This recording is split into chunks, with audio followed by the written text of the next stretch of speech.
भोजपुरी की superstar singer अंतरा सिंह प्रियंका ने हाल ही में एक lead news Bhojpuri YouTube channel को इंटरव्यू दिया है, जिसमें भोजपुरी सुपरस्टार अभिनेत्री काजल राघवानी को धोकर रख दिया। क्या है पूरा माजरा, बताएंगे आपको इस वीडियो में, लेकिन उससे पहले आप जान लीजिए कि मैं हूं धर्म दुबे और आप देख रहे हैं देसी भारत। पत्रकार महोदय ने सवाल किया अंतरा से कि आप डबल मीनिंग और अश्लीलता गाने क्यों गाते हो। जवाब में सिंगर ने कहा कि जो प्रोड्यूसर पैसा लगाता है उसका पैसा वापस भी आना चाहिए। अब मैंने अगर 5 भजन गाना गाया तो क्या 5 लोकगीत गाने से मना कर दूं? मैंने अपने गाने में ढोड़ी यानी नाभि गाया तो काजल राघवनिया ने भी उसे दिखाया, यानी अपनी ढोड़ी अपनी नाभि दिखाई। उसको लोग क्यों नहीं कुछ बोलते कि वो अश्लीलता फैला रही है, अपनी ढोड़ी हीरो से छुआती है, कोई बोलता है उनको? जबकि काजल राघवानी को तो स्टेज पर बुलाकर सम्मान दिया जाता है। क्या खाली सिंगर ही अश्लीलता फैला रहा है? हम तो बस गा दिए कि उठवा से उठवा सटाला, पर फिल्म में तो हीरो हीरोइन सच में उठवा से उठवा सटा लेते हैं। उनको तो कोई नहीं बोलता, उनको सब बोलते हैं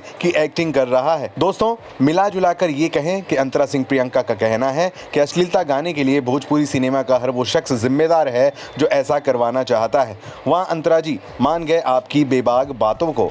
आपको बताते चलें कि अंतरा सिंह प्रियंका भोजपुरी सिनेमा की एक सुपरस्टार सिंगर हैं। शायद ही कोई ऐसी अभिनेत्री या अभिनेता बचा होगा जिसके लिए अंतरा सिंह ने अपनी आवाज नहीं दी होगी। इस तरह की न्यूज के लिए बने रहें देसी भारत के साथ। नमस्कार।